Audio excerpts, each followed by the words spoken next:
Welcome back to my YouTube channel. Make sure to like and subscribe to the channel for more interesting stories like these. Now, let's get into today's story video, Doing What I Don't Want to Do. This is going to be a lengthy article. Nobody has to read it, but my therapist suggested I write everything down in a chronological format, and what better place than here? Tell me about your affair. I'm devastated. I'm in awe. My darling, fantastic wife, mother of my kid and another on the way, would never do anything like this to me. I feel detached from reality, you say. I'd want to spend time with you and work on stuff. I can't fathom without having you. Of course, I forgive you. I, too, want to sort things out. I wake up less than a week after you tell me, and you're gone. You've paid him a visit. You need resolution. On a loss, yet I'm still going to marital therapy. To my knowledge, you've contacted him 4 times at this point. I'm not sure what you mean. You wanted to get things done. It's just too much for me to bear emotionally. I broke you, and I'm not going to be able to mend you. It's simply too much for me, you may remark. I swallow my resentment and strive to care for you. You're pregnant, we experienced a miscarriage, and my wife is in need of assistance. Every day, we spend our days together, traveling places with our kid. When I express my feelings, I'm having a terrible time today. I'm really suffering with the notion of XYZ. You push me away, run away, and I wake up with letters from you gone. I keep finding you chatting to him. This guy who seems to be more lovable than I am. 10 years your senior, father to a half-dozen children from several women, a guy who threatened me and your children if I ever revealed his long-term partner about the affair. He seems to be difficult to let go of. I attempt to chat to you about how I'm feeling. You say if I do, you'll hurt me much more. My only regret is that I didn't get to have more with him.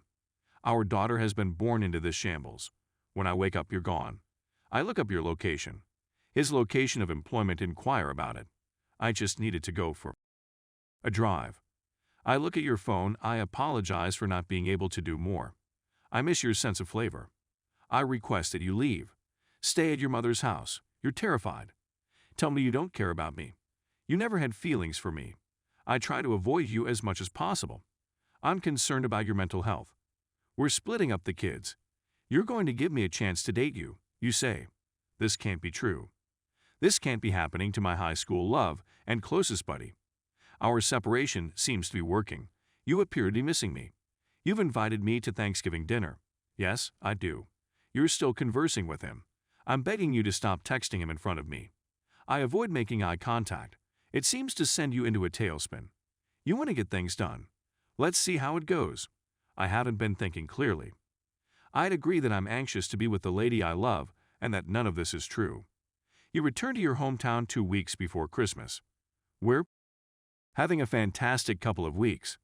You don't want to attend to marital therapy anymore, but everything seems to be well. I notice you've loaded the Xbox Live app on your phone the day after Christmas. You've been texting him on there since we changed your phone number. While you're in the shower, I question you about it. You've lost it again. I'm going upstairs to weep where you can't hear me. When I decide to take a shower, I hear my girls laughing uncontrollably. When I go downstairs, you're gone. I finally got a hold of you after 8 hours away. You're not coming home for long. You're going to stop taking your antidepressants cold turkey. You no longer wish to live. I called the cops. You wind up on the list of those who have gone missing. I spent 2 days seeking for you from daylight to night. You surrendered to the hospital. You were at the mental health center for 10 days. I've been on the phone with you for 10 days. We're looking after our girls, bringing our daughters to sit in the parking lot outside the facility so that we may talk on the phone while you can view them from a distance. Hopefully, my wife will receive the assistance she needs in there. Everything will be okay. You leave the institution and return home. You formed a slew of toxic connections at the facility, and you're messaging and contacting folks you met there throughout the day. But I let it go. You've been gone for 2 weeks, and when I get home from work, it's long after you've gone to bed, and I discover your phone with the Xbox app open, a discussion between you and him again. You're missing him. You have garments that smell like him, but have gradually lost their aroma, which makes you unhappy. I'm completely numb. I request that you depart once again. The second separation. I'd want to work on it, but if you ever speak to him again, this is done, I say. Allow the separation to begin. You're at his job less than a week in your separation. It's the library. You're in the library with your new mental health facility buddy T. I called to inquire about the situation. You're freaked out by me. I'm not talking to him. How could you have made such a huge deal out of this? I just let it be. Because I found you weeping, you came over on your birthday.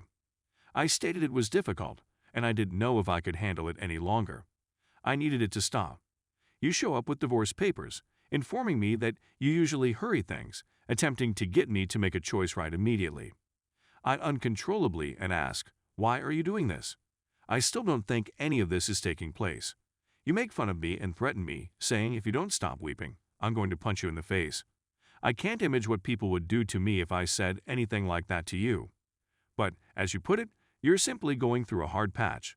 I've been doing my best to take care of myself. We're splitting apart the females. You receive half a week more than I do. It's difficult. I adore my girls and hate being away from them. We've been away for a month, almost 2 by the end of March, and you've not been talking to him because you want to focus on our marriage. I propose that we relocate to a new city on the other side of the metro area to get away from all the unpleasant memories and start again. You agree, so we look for a lovely small property to rent jointly. You're also pregnant. There's no chance it's not yours. Why would you ever think otherwise? It's moving day. As we're driving, your brother casually says to me, she didn't stop talking to him. On her Xbox Live, I blocked him. He repeatedly asks her to leave him alone, but she continues to send him messages. I'm not feeling anything. Is he telling the truth? We've only been in our new start, home for a week. Our daughter is ill, and we're up all night caring for her. I inquire as to the time. Please show me your phone. At 3 a.m., I received a notice from Xbox Live. I don't care since this isn't real.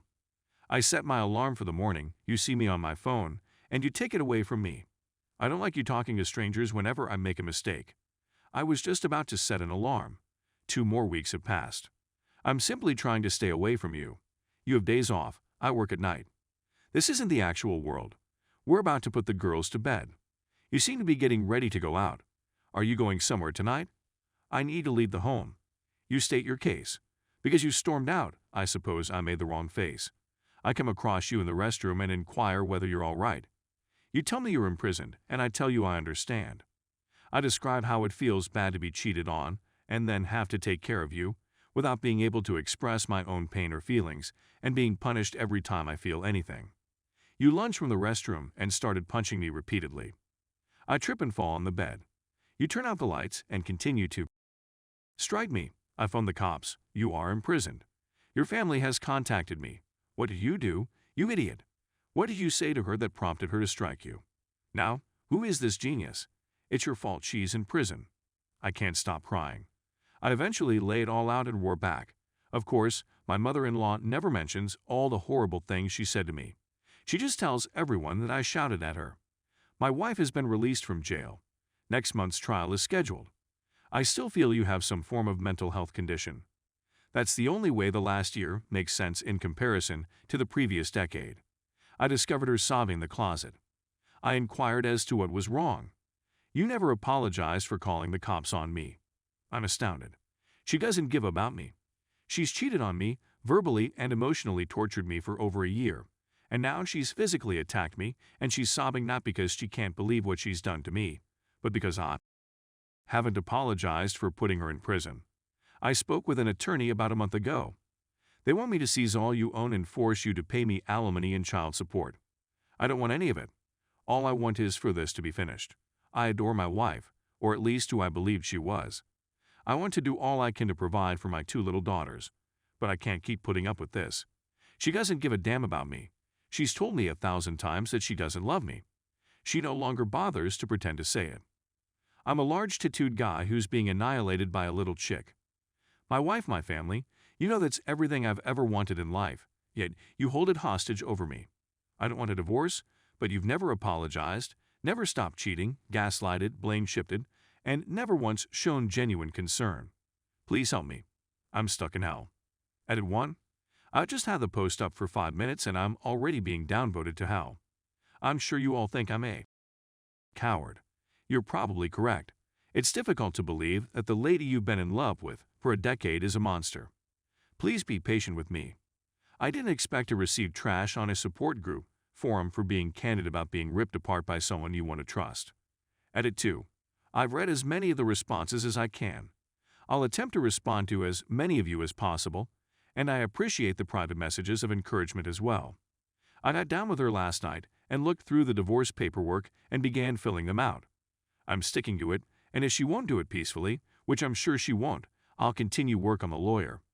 Many people will tell you to simply go to the lawyer right now, but to be honest, I'm penniless, and the $3,500 retainer fee alone is a little out of my price range. My wife is a shopaholic, and we spent $10,000 on marital therapy during COVID. Not to add that COVID has had a significant influence on my work.